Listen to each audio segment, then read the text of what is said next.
Hello, and welcome to the Area 1 4-H Volunteer Lunch and Learn series. My name is Elizabeth Eaton, and I am the 4-H educator in Bartholomew County. I'm joined today by Liz Beiersdofer, who is the 4-H Youth Development Extension Educator in Dearborn County. And today we're going to talk with you about using Zoom and online recreation activities as you work with your 4-H clubs. This time I'm going to turn this over to Liz just a second to talk with us about online recreation. Thank you, Elizabeth. Those are some great tips on how to navigate Zoom. So it is difficult to sometimes find activities that we can do online in place of the activities that we would have normally done in person, but it's not too hard to moderate them, adapt them to make them work for you online. And quite honestly, a lot of the kids are getting used to this type of activity through their school. So it shouldn't be too much of a reach to get them to participate. The first thing I'm going to talk about is county map and how that can build community within your group, especially now that we're not together in person. It really does help to be able to kind of see on a map where we all live and where we come from. So I'm going to share my screen.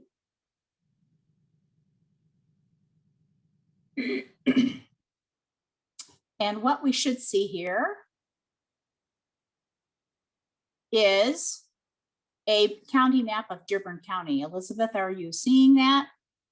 Okay. So one of the things that we can do when we do this is use what we call the annotation tool. And so what you would do is in the upper, there's an annotation button at the very top. I'm going to click on that. I'm going to click text, click on the screen, write my name.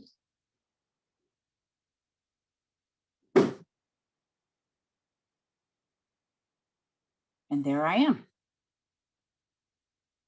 So if you gave the permission for all of the kids to use that annotation, they could actually put their names in there too about where they live.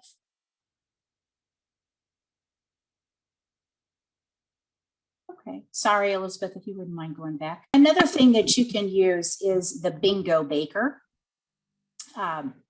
It's a game just to kind of stimulate some discussion. It could also be something just to do for fun because it is a game, and who doesn't like bingo?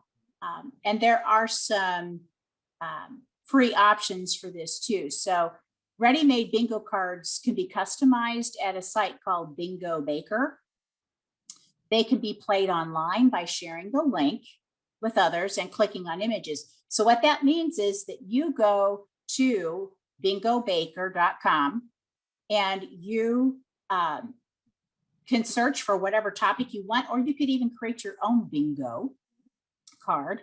And then it will give you an option to share it with your folks. And so here you see, this is what I put into the screen. They would go to bingobaker.com, and the particular screen that card that I made was on healthy living, and the code is 698621. So I'm going to pull this up. Take me just a minute.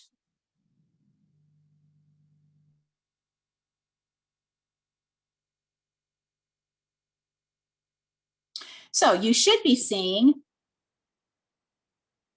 the Dimensions of Health Bingo. Elizabeth, can they see that? Wonderful. And on this card, basically, again, this is if you use your annotation, when you go to that site, it's really, really easy because all you have to do is, if you call out one of these things, then you can just click on it. And if I was in the actual site, there would be a big sploosh of yellow that would cover that screen to show that you had completed that box. And as I said, this is Dimensions of Health. So you could use this and say, maybe as an icebreaker. If you don't want to use it particularly as a game, you could say, how many of you like to listen to music? And they could be clicking on that, and we could see that impact. Or again, you could be reading these off as options. What are things that you can do to improve your mental health, your healthy living? And then read these individual things off, and they can sign it up and they can actually, win. So winning is always fun. Kids love competition. All right. And then I think the next one that I had on there was about having a gallery. There are lots of sites out there that you can go to where you can get royalty-free photos that you could use in your presentations on Zoom. So it could be used as a cultural awareness piece. It could be used as an icebreaker or a debriefer. But the two sites that I visited were Pixabay and Unsplash. And what I did was I just went through, I think I ended up using Pixabay for all of the photos. You enter the topic that you're interested in. It brings up a list of videos photographs. And then I created a panel of images. And how I would use this in a meeting would be to display it on the screen, share my screen with that photograph, and then ask those kids to identify with them emotionally or culturally, and then talk about why did they pick that picture? What does it mean to them? That way the kids are getting to know more about one another. And we may actually see some bits of their culture. Maybe they live in the city and they have never seen grass, and you show a picture of a field of grass. I had someone tell me yesterday in a meeting that he did a program with several inner city youth, and they went out to a park to do some activities. And one of the children actually went out and laid down in the grass because he had never seen grass like that. He lived in the city in an apartment building. All he had ever seen was the weeds and a little bit of grass that might grow up through a sidewalk. So seeing that vision of a huge field of grass was just overwhelming to him. I'm going to share with you the one that I came up with. Oh,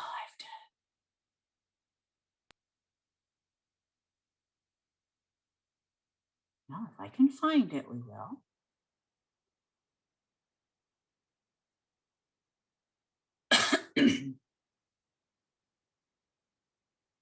There we go. All right.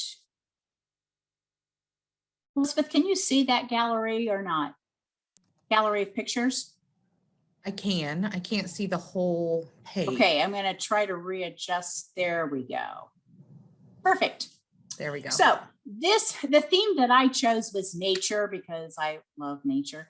And I just went through and picked several different photographs that represent different aspects of nature. Put it on this screen, and this is not a lovely, this is fast and furious put together. But I think each one of these pictures could reach out to someone.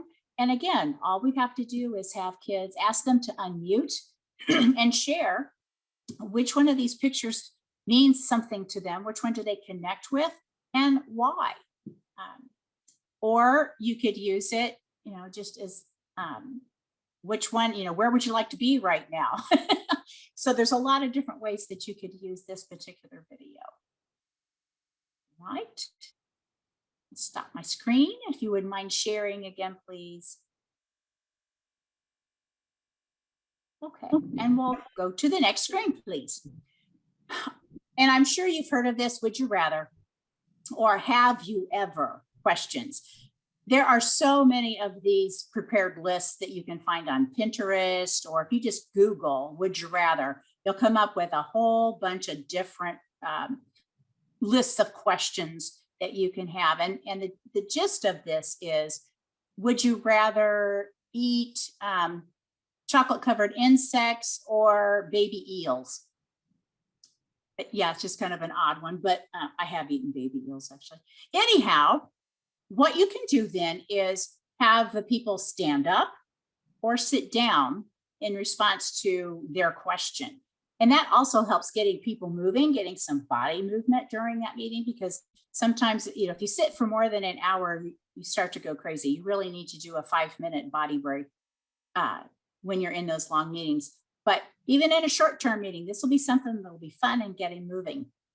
And one of the things that this does that I really, really like, and that you have to kind of debrief and follow up with, is when people see that, yes, we have lots of differences, but they also see there were a lot of other people probably that shared the same choices that they did. So it helps them realize that we have a lot in common with other people. We're all unique individuals and have our own perspectives, but we also have a lot in common. And I think that's really important to build teamwork and that sense of trust and belonging in a group. And the last one I want to talk about is the DICE debrief. There is a site that you can go to called random.org, and it offers a virtual dice roller. Of course, you could also have the kids invite them to bring a die or dice to the meeting in their own home, and then they could roll their own dice. But if that's not possible, I always have this random.org backup pulled up on my computer so that I can do it for them.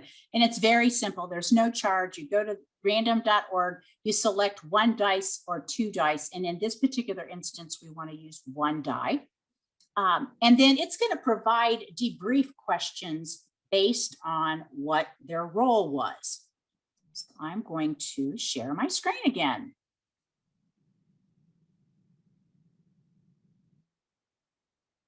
So you should be seeing what we see, DICE debrief. One is name one new thing you learned today. Two is acknowledge someone for a job well done. 3, describe a good idea you heard. 4, describe a feeling you have experienced. 5, describe something that pushed you outside your comfort zone. And 6, how will you apply what you learned today? All of these questions, I think, are fantastic questions that we can get our youth to respond to when we've had a meeting. Maybe we've got some new person that has come for the first time. They're going to have experienced lots of new feelings that day.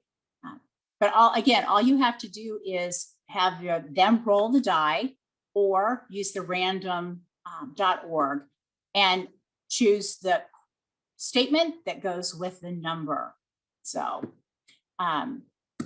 again, easy to debrief, really, really important questions. It can give you good feedback about how the meeting went and whether you were pushing those kids a little bit, whether they were feeling like they belonged. It also gives them an opportunity to show some gratitude and acknowledge someone for a job that's been well done during the meeting. So I think this is a great debriefer. I intend to use it actually with my board of directors, I think, some of my adults. So I'm going to stop sharing. And that was the end of my presentation as far as icebreakers. You can always reach out to me if you have some other questions about how to implement some of these things today. I'm happy to work with you one-on-one and show you how to do that. I'll turn it back over to Elizabeth. Thanks, Liz. Enjoy seeing some of those different options that ways that we can get our youth engaged in virtual meetings. Thank you for joining us today. Like Liz said, if you have questions, feel free to reach out to either one of us. We're happy to help, or reach out to your local 4-H Youth Development Extension educator. And we know that they're also willing to help. Thank you for joining us, and we hope that you have a great day.